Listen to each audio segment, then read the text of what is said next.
Photography is pretty easy to start, but it's hard to get a grip of and master. For most of us, photography starts out as a hobby, but for some of us it can turn into a side hustle or even a full-blown career. Regardless of where you want to take your photography, there's one thing that will stick with us forever, and that is the endless pursuit of always wanting to get better. So if you're just starting out or you're already a beginner photographer, let's start you off on the right foot with this video. Today we're going to be covering how to get started with photography, what gear you should be using and all the misconceptions around gear, the importance of social media and the role it plays in your photography, and then I'm going to be sharing with you one tip that has arguably shaped my photography and will see you improve so much very quickly, regardless if you're a beginner, an intermediate, or even a pro. This tip is something you guys should stick around for. So anyway guys, this is my full photography guide for beginners in 2022. Let's dive in. Okay, so how should you get started? You've got a camera, you've got a phone, whatever the case, you're looking to get started with photography. It's something that really interests you. The first thing that I would recommend to anyone starting or just getting into photography is to shoot everything. This one sounds super basic, and honestly it is, but this will help you figure out what you enjoy shooting and what you don't enjoy shooting. And this way you get a very broad view of other styles of photography, and you're also gonna learn a whole lot of other stuff along the way. Let's say you shoot portraits mainly, well, go out and shoot landscapes, go and shoot macro stuff, go and shoot food photos, whatever the case, you're gonna learn a whole lot of different principles. I'd also highly recommend to dive into Lightroom and edit your photos. Whether this is on your computer, your phone, or your tablet, Lightroom is gonna teach you a whole lot of stuff. Not only about your photography, but you'll start to develop an editing skill and you'll start to develop your editing style. And this is great because as you improve your photography skills and they get better, you've also been editing all the photos you've been taking alongside, so both of these skills level up equally and you're not left behind in one department or the other. And last but not least, you wanna be focusing on the process more than anything. Simply just going out to shoot, coming home to edit is more than enough of a win. It doesn't matter if you're coming home with banger photos or not, just going out and practicing taking photos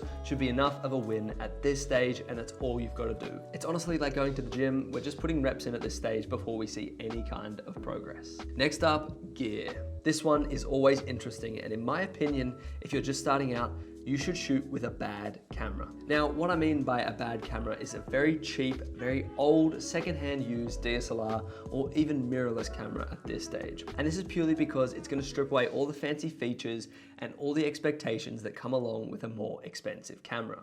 See, if you were to go and spend a couple of $1,000s on a camera and lens setup and you'd only been taking photos for a week, chances are you're probably still gonna be taking bad photos regardless of what camera you're shooting with. So that's why if you start off with something simple, something cheap, and something basic, you're not gonna be setting your photography expectation here, when in reality, it's gonna be a lot lower.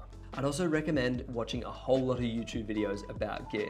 This is what I did in the beginning and it taught me so much. Regardless of what gear you have right now, you wanna know where you're gonna be aiming in the future, and you also wanna know what is out there and what your gear can already do. This will give you a deeper insight into photography as a craft and will also give you a good idea of why certain pieces of gear and certain aspects of gear are important to begin with.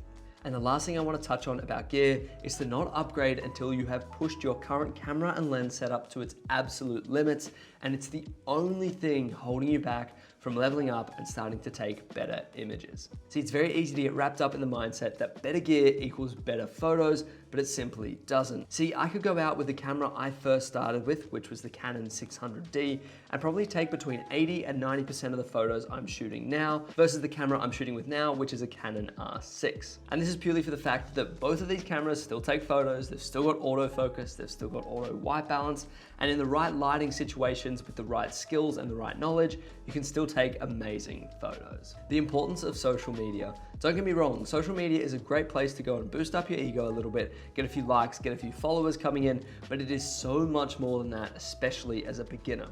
This is a place where you can simply get a whole lot of feedback very, very quickly. Now, what I mean is you don't have to go out, take a photo, print it out, hang it in a wall, and then wait for people to see it and then give you comments. You can simply take a photo, edit it, post it, all within an hour, and then all of a sudden people can already comment on your work. This is a super powerful tool, and instantly people can let you know whether your work is good or whether you need to improve in certain aspects. Of course, depending on where you want to take your photography, social media can also be the start of certain businesses. Now, this is a great tool once again, and you've got to use it to your advantages, and just make sure you understand what you're in photography for. At this point, if you're still a beginner, you really want to be focusing less on the numbers, the followers, the likes, the shares, all of that kind of stuff, and purely focusing on building a genuine community and audience that you can share your work with and who appreciates your work. And last but not least, Instagram used to be 100% the place you'd go to share your photography work, but that has completely changed. Not only has Instagram changed as a platform completely,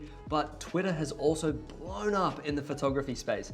And in my opinion, if I was starting again today, I would be focusing at least 50% of my efforts over on Twitter growing as a photographer than I would have been maybe 3 or 4 years ago, focusing 100% of my efforts on Instagram. Twitter is a really powerful platform, and over there you have the best chance at building genuine, authentic connections that can really help you grow and develop as a photographer. And now on to the one simple trick that I believe will level you up as a photographer the quickest and the easiest.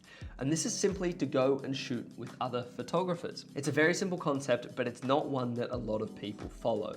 See, when I first started out shooting, I had about 3 or 4 people that I'd go and take photos with consistently, and I learned so much from them. And while we were all starting out basically at the same point, it was great to bounce ideas off each other. So let's say you had a small group of photographer friends who were all learning photography at the same pace.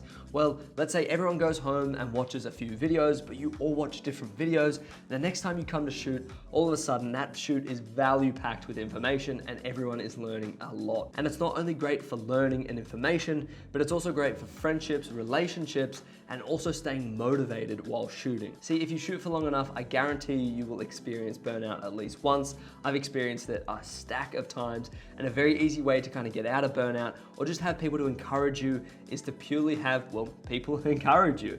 It's a great way to move forward and level up as a photographer, and please look at building a local community of people you can shoot with. So that is gonna wrap up today's video, guys. I hope you have enjoyed. I've tried to pack this video absolute full of information that I would have wanted to know as a beginner photographer, and I hope it's been able to help you out on your photography journey. If you guys are new around here and you've enjoyed today's video, a subscribe down below would mean the absolute world. If you've learned something from today's video, let me know down below in the comments, and if you've enjoyed today's video, leave a like as that helps me out a lot. Thank you guys so much for watching, and I will catch you in the next one. Peace.